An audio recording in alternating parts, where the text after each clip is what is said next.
Parmi les obligations qui sont liées à Mina, c'est lapider les stèles. On le fait pendant combien de jours? Allez.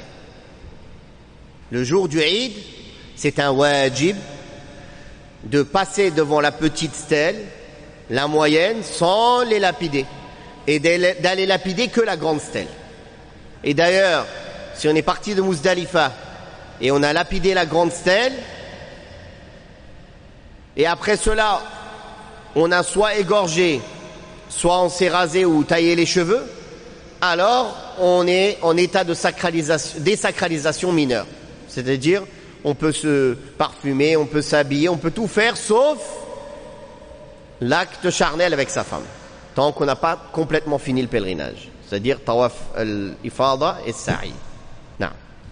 Donc, lapider les stèles, il y a le jour de l'Eid, on lapide que la grande stèle, Jamratul Aqaba, qui est la plus proche de la Mecque et la plus éloignée de Mina, c'est-à-dire la dernière, dans l'ordre.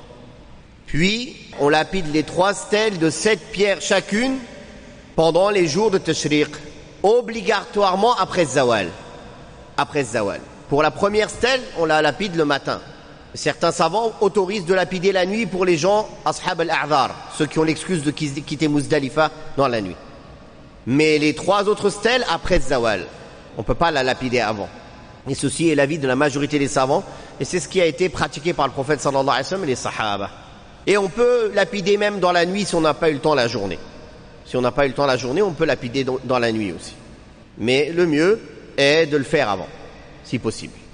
Donc on jettera 7 pierres sur la petite stèle, 7 pierres sur la moyenne et 7 pierres sur la dernière, la grande stèle. Maintenant on ne voit plus la différence de taille, mais avant on la voyait. Premier jour, deuxième jour on a le droit de partir après, avant le Maghreb.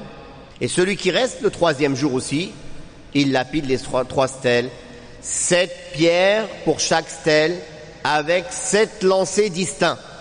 Si quelqu'un jette les 7 pierres d'un coup, ça fait un lancer. C'est comme une pierre, ça compte pas 7. Et il dit Allahu Akbar à chaque jet, c'est recommandé, sunna.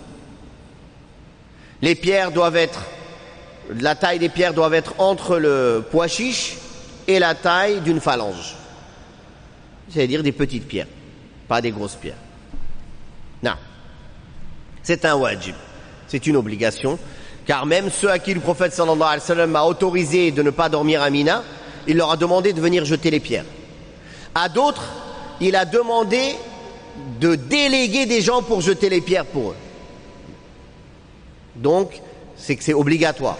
Donc, dans certains cas, une personne malade, une personne trop fatiguée, une personne âgée, elle peut déléguer quelqu'un pour jeter les pierres pour elle. C'est-à-dire la personne va jeter pour elle-même, puis elle va jeter pour la personne après. C'est possible. بارك الله فيكم.